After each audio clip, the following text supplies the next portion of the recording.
Kupeleke kwenye hiki ambacho nilianza kwa kukisoma kwenye shati lako. Tarehe 8 iliibua mambo mengi ambayo Young Africans moja kwa moja ilishutumu bodi ya ligi kutokuwa na imani nayo na ikapeleka mashtaka yake kule CAS, licha kuwa majibu yalitoka tofauti na matarajio ya walio wengi. Ameongezeka Singida Black Stars, msemaji wake Hussein Masanza amelalamika mara baada ya mechi ya Simba Sports kwa Singida Black Stars iliyochezwa uwanja wa KMC.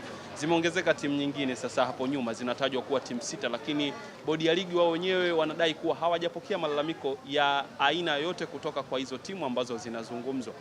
Kwanza tuanzie hapo.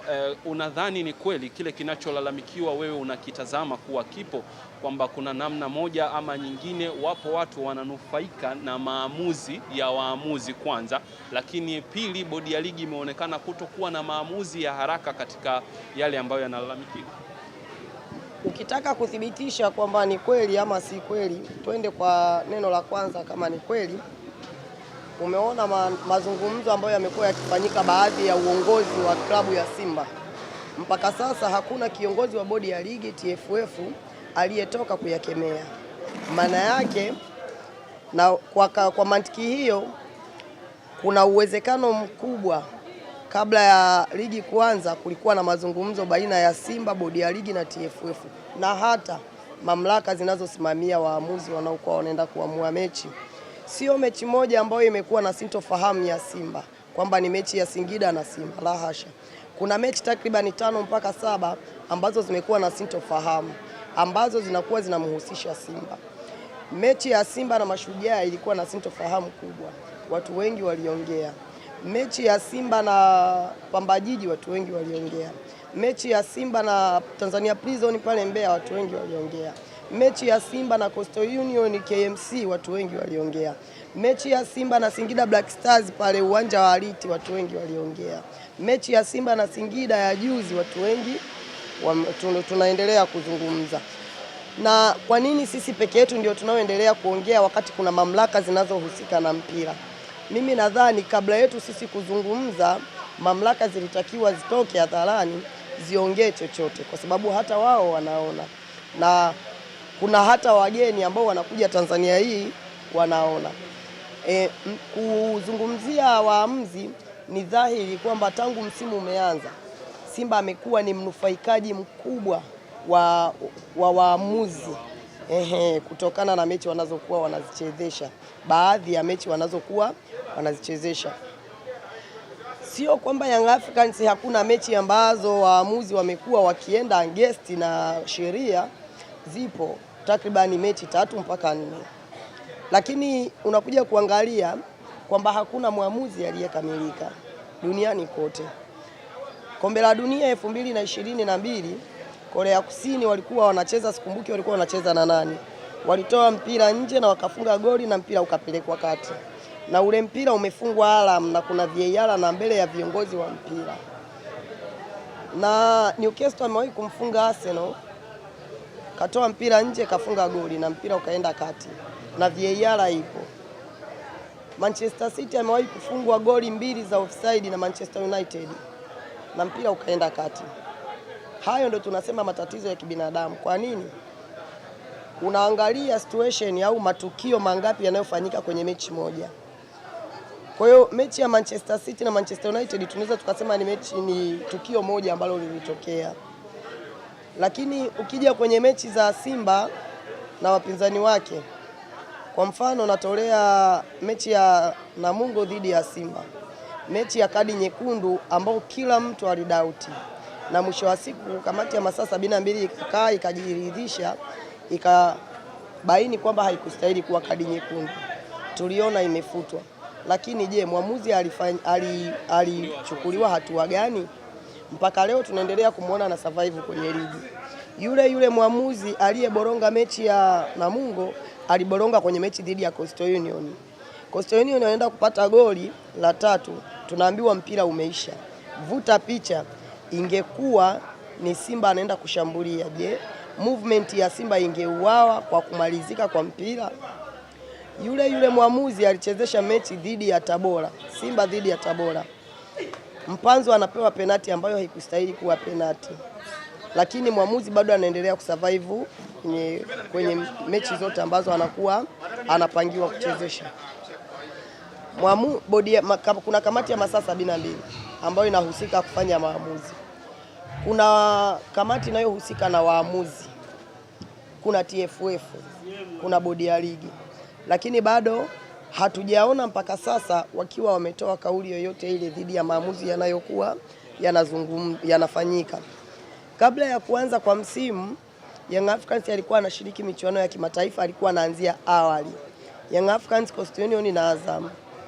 Alinukuliwa Ahmed Ally akisema kwamba sasa hivi hatusikii matatizo ya kibinadamu kwa sababu kuna vilabu havijaanza kucheza, subiri virudi. Lakini amewahi kuandika Ally Kamwe kwamba mamlaka za mpira mnatumia nguvu kubwa kuhakikisha mpira wetu unasonga mbele, lakini kwa nini kuna mechi inakuwa inahusisha timu moja na hiyo timu inakuwa na matukio ya kujirudia mara nyingi na yanasababisha vyombo vya habari vinaongea, wadau wa mpira wanaongea? Tunaomba mchukulie hatua hili swala. Matokeo yake Ally Kamwe alipigwa faini kwa makala aliyoandika, lakini yule aliyetoka kwenye vyombo vya habari akathibitisha kwamba sasa hivi hatusikii matatizo ya kibinadamu, hajachukuliwa hatua. Yeye tunaambiwa hana makosa, yeye yuko smart.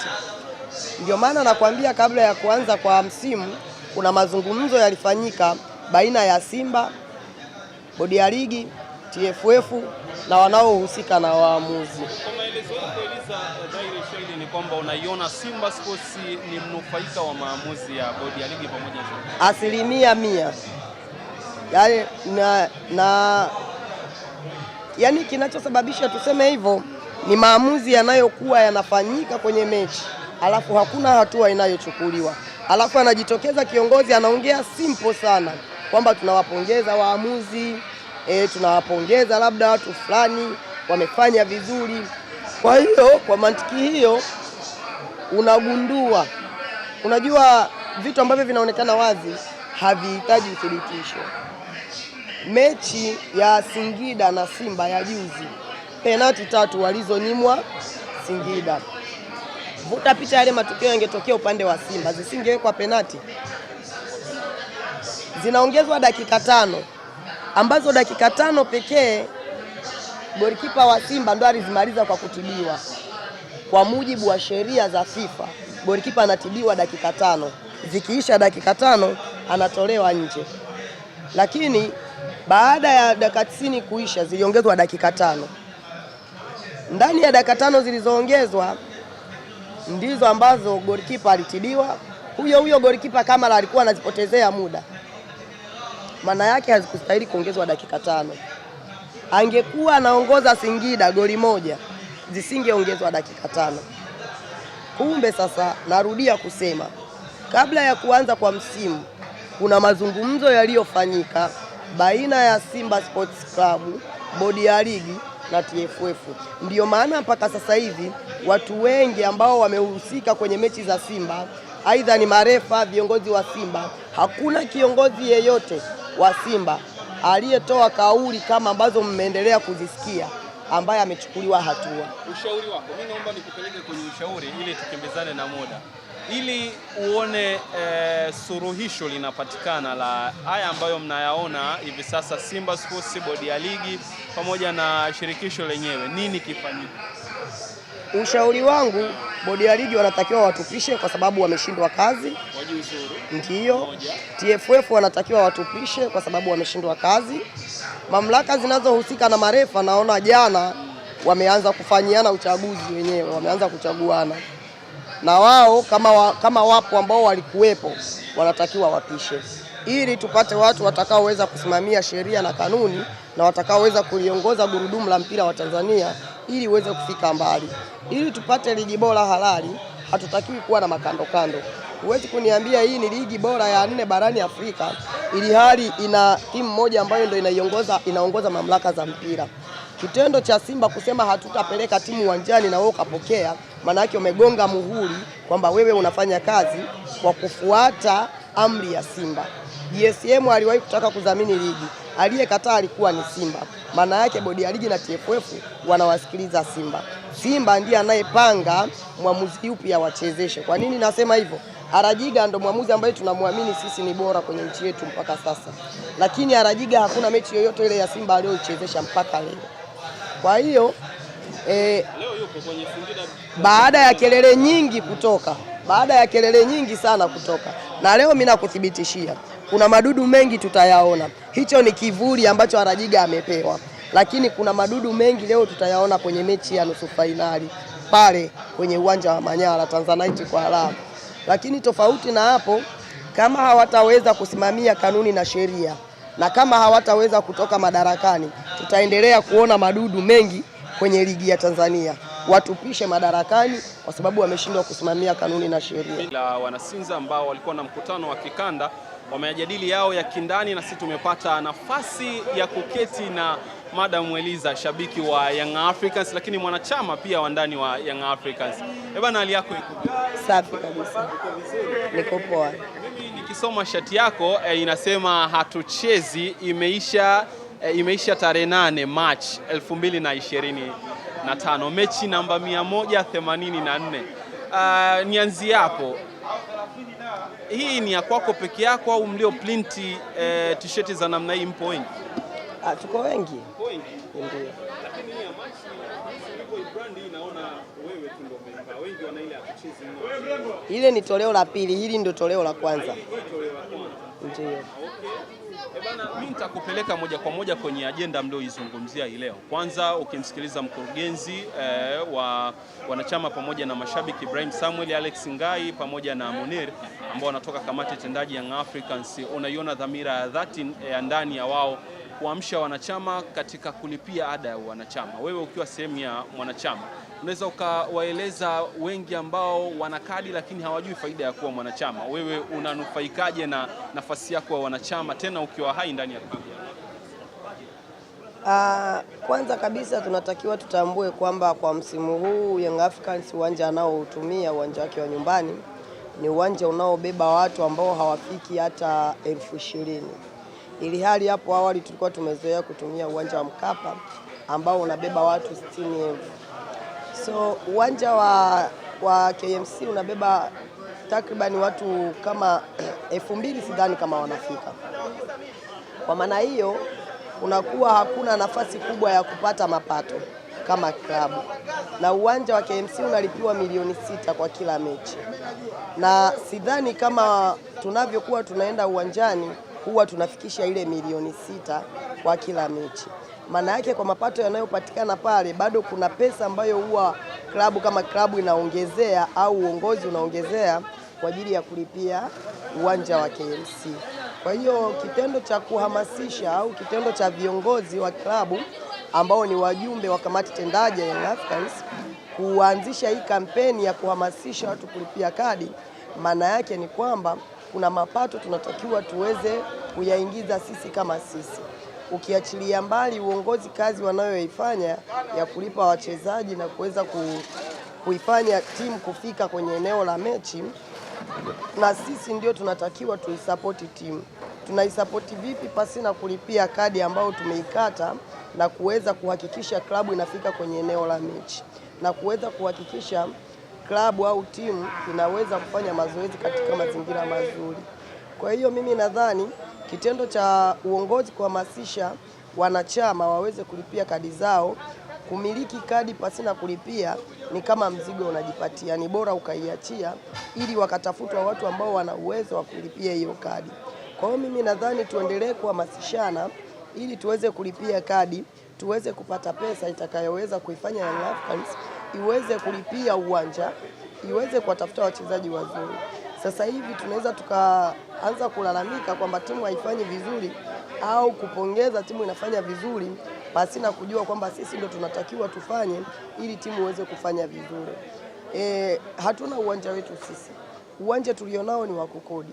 Ni uwanja ambao kwa milioni 6 kila mechi, ukipiga mara 15 utakuta kuna pesa ndefu ambazo KMC anatakiwa aingize. Wanaiingiza vipi pasina na sisi kulipia kadi zitakazoweza kufanya tuweze kuisapoti klabu ili iweze kuona wapi inapungukiwa, ili iweze kuongezea kwa kile ambacho wananchi wameweza kukitoa kwa kulipia kadi. Hatuna uwanja ambao unaweza kutufanya sisi tupate mapato yetu.